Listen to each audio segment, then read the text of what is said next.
Welcome back viewers, आप देख रहे हैं मेगा ओपिनियन पोल। वक्त ये आर पार का है, लेकिन आज आर पार नंबर्स का है, ओपिनियन पोल का है। और सबसे बड़ा, सबसे विश्वसनीय ओपिनियन पोल हम लेकर हाजिर हैं। ओपिनियन पोल में बिहार की 40 में एनडीए को बंपर सीटें मिल रही हैं। 40 में से लगभग 38 सीटें एनडीए को मिलने का अनुमान है, जबकि इंडिया अलायंस को सिर्फ 2 सीटें मिलती नजर आ रही हैं। यह बड़ा झटका है आरजेडी और कांग्रेस के गठबंधन के लिए। बिहार के ओपिनियन पोल में बीजेपी को क्लीन स्वीप मिल रही है। और चूंकि अब 7 बज चुके हैं, आपके लिए एक और राज्य का आंकड़ा यहां पर मेगा ओपिनियन पोल में कौन हो रहा है, आर या पार, बताएंगे किशोर।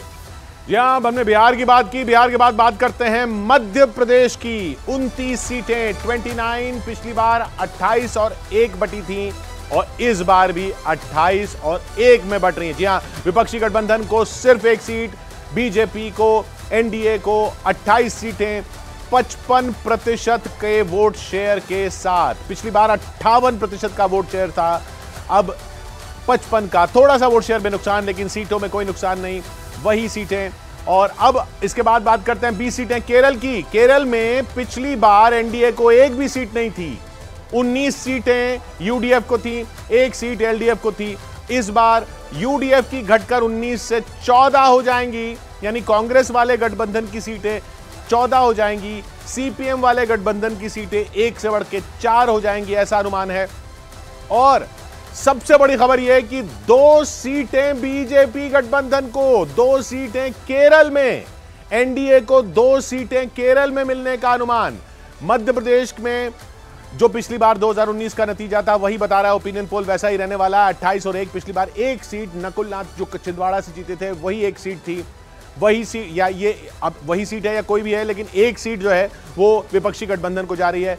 और केरल में, और ये विपक्षी गठबंधन में, मध्य प्रदेश में जो वोट परसेंट है वो थोड़ा सा इधर उधर होता हुआ, लेकिन लगभग वैसा ही। लेकिन केरल में बड़ा उलटफेर, एक तरह से उलटफेर इसलिए कहेंगे क्योंकि 2 सीटें एनडीए को अगर केरल में आ रही हैं, तब तो यह विपक्षी गठबंधन के लिए बहुत बुरी खबर है। अमीश जी, वाकई एक बहुत बुरी खबर है विपक्षी गठबंधन के लिए।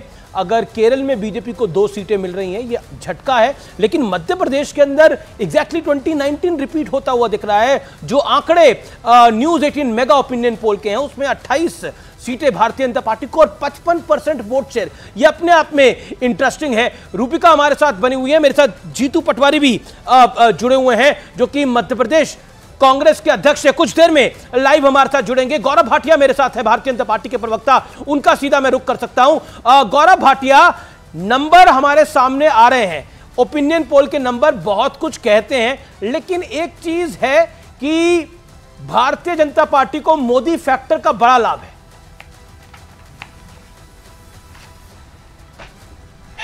अमीश जी, पहले तो मैं ये कहूंगा, कहा जाता है कि सूरज और चांद एक साथ नहीं दिखते हैं, लेकिन आज कार्यक्रम में सूरज अमीश देवगन और चांद रूबिका लियाकत एक साथ दिखाई दे रहे हैं, तो इस कार्यक्रम में 4 चांद लग जाएंगे। और मैं ये बात बड़ी यकीन से कह सकता हूं कि अभी तो 4 चांद मध्य प्रदेश में लगे हुए हैं और बिहार में लगे हुए हैं, जो ओपिनियन पोल हमने दिखाया है। 4 चांद केवल बिहार में, मध्य प्रदेश में या केरल में नहीं, पूरे भारत में लगे हुए हैं। हर भारतीय नागरिक कह रहा है नरेंद्र मोदी जी ही वापस आएंगे, अब की बार 400 पार, फिर एक बार मोदी सरकार, मोदी जी की गारंटी है। और मैं आपको बताऊं, आपका चौथा बड़ा चैनल है जो सर्वे कर रहा है, आपके प्रतिद्वंदी चैनल है, उनका नाम नहीं लूंगा, लेकिन हम लोग शिरकत करते हैं हर कार्यक्रम में। हर चैनल ने अपने सर्वे में दिखाया है कि भारतीय जनता पार्टी का आंकड़ा बढ़ रहा है। किसी ने 304 सीटें अकेले भारतीय जनता पार्टी को दी हैं, किसी ने 340 तक दी हैं। लेकिन एक बात पक्की है कि इस बार एनडीए 400 पार करेगा और 370 प्लस हमारी आएंगी। मध्य प्रदेश में अभी अभी विधानसभा चुनाव भी हुए थे, अप्रत्याशित जीत हुई थी, और मध्य प्रदेश में मैं आपको बड़ी जिम्मेदारी से कहता हूं, आपने 28 सीटें दी हैं 29 में, 29 की 29 सीटें, जैसे गुजरात में हमारी आती हैं सारी सीटें जी, इसी तरह से मध्य प्रदेश में भी सारी सीटें भारतीय जनता पार्टी जीतेगी। गौरव जी, आपके अलावा हमारे साथ यहाँ शक्ति यादव जी भी जुड़ चुके हैं, आरजेडी के राष्ट्रीय प्रवक्ता हैं। स्वागत है शक्ति जी आपका। अंकुश श्रीवास्तव जी भी इस वक्त आपको स्क्रीन पर नजर आ रहे हैं। बाकी सारे मेहमान हमारे साथ हैं और अनुराग भदौरिया समाजवादी पार्टी के राष्ट्रीय प्रवक्ता भी आपको स्क्रीन पर दिखाई दे रहे हैं। शक्ति जी, आपने सुना गौरव भाटिया कह रहे हैं 400 पार, ये एकदम क्लियर है। हम कह रहे हैं आपका वोट परसेंटेज जो हमारा इस वक्त ओपिनियन पोल बता रहा है 55% वोट प्रतिशत यहाँ पर मध्य प्रदेश में मिलता हुआ, वहां बिहार में भी आपके अलायंस को बहुत नुकसान। रूबिका जी, अच्छा लग रहा होगा उन लोगों को जिन्हें ओपिनियन पोल में दिखाया जा रहा है कि वो आ रहे हैं। एग्जैक्ट तो धरातल पर कुछ तस्वीरें अलग होंगी। अब अभी जो आ रहा है, जिस रूप में सैंपल सर्वे हुआ है, जिन लोगों ने सैंपल सर्वे के आधार पर असेंबल किया है, इन लोगों को बनाया है रिपोर्ट को, तो स्वाभाविक तौर पर उनके लिए अच्छा लग रहा होगा। मैं तो एग्जैक्ट में विश्वास रखता हूँ और एग्जैक्ट जब चुनाव के परिणाम आएंगे, चुनाव की तारीखों के ऐलान होंगे, जन विश्वास अलग, रिजल्ट अलग, ऐसा कभी होता नहीं है।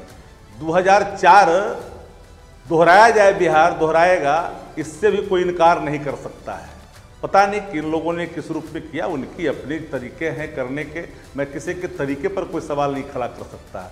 हर कोई एजेंसी अपने हिसाब से करता है, लेकिन देश में किस आधार पर 400 पार? महंगाई के सवाल पर, बेरोजगारी के सवाल पर? शक्ति जी, बैंक एनपीए का रास्ता तैयार कर लिया, हजारों लाख करोड़, 1000 लाख करोड़ से ऊपर, उसके आधार पर बेरोजगारी सबसे पहले नंबर पर है। जिस मुद्दे पर ये वोटिंग होने वाली है ना, 1,18,000 लोगों से जब हमने पूछा और उसका जो परसेंटेज निकाला, उसमें बेरोजगारी सबसे बड़ा मुद्दा है, नो डाउट अबाउट इट। और अमीश, जिनका आप जिक्र कर रहे थे, जीतू पटवारी इस वक्त स्क्रीन पर नजर आ रहे हैं, हमारे साथ जुड़ भी चुके हैं। जी जी, सीधा उनका रुख करते हैं। और बड़ी जिम्मेदारी है जीतू पटवारी पे। एक बहुत बड़ी हार हुई कांग्रेस पार्टी की और उसके बाद इनको कमान सौंपी गई है मध्य प्रदेश की। आप मुझे एक पल का मौका दे तो बड़ी खबर एक बार दर्शकों को दिखाना चाहती हूँ बड़ी स्क्रीन पर। बड़ी खबर यह है कि दूसरी लिस्ट आ चुकी है भारतीय जनता पार्टी की। दूसरी लिस्ट, बड़ी खबर है। इंतजार लगातार किया जा रहा था। हमीरपुर से अनुराग ठाकुर को बीजेपी का उम्मीदवार बनाया गया है। नागपुर से नितिन गडकरी बीजेपी के प्रत्याशी होने वाले हैं। ये बिग पिक्चर इस वक्त। मुंबई उत्तर से पीयूष गोयल भारतीय जनता पार्टी के प्रत्याशी होने वाले हैं। यानी कुल मिलाकर बीजेपी ने एक बार फिर से अपने स्टार विजेताओं को उतार दिया है मैदान में। मुंबई उत्तर से पीयूष गोयल को टिकट सौंपी गई है।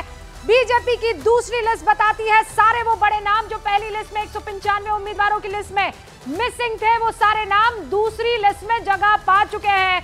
महाराष्ट्र को लेकर बार बार ये खबर पूछी जा रही थी अमीश कि कौन होगा उम्मीदवार, क्या बंटवारा हो पाया या नहीं। इंटरेस्टिंग है, पीयूष गोयल राज्यसभा में इनका टर्म 4 साल बचा हुआ है, लेकिन उसके बावजूद मुंबई उत्तर से उतारा गया है। पीयूष गोयल बीजेपी के अगर हम कहें नेशनल ट्रेजर रहे, केंद्रीय मंत्री हैं, उनको मैदान में उतारा गया है। अनुराग ठाकुर को बीड़ से पंकजा मुंडे को जा रहा था कि बीजेपी से किनारा कर रही है, लेकिन पंकजा मुंडे को भी इसमें लिस्ट में जगह मिल गई है। ये बीजेपी और स्ट्रॉन्ग कैंडिडेट होगी बीड़ से स्ट्रॉन्ग कैंडिडेट होगी। हमीरपुर से अनुराग ठाकुर का औपचारिक ऐलानी था, उनको टिकट मिलना तय था।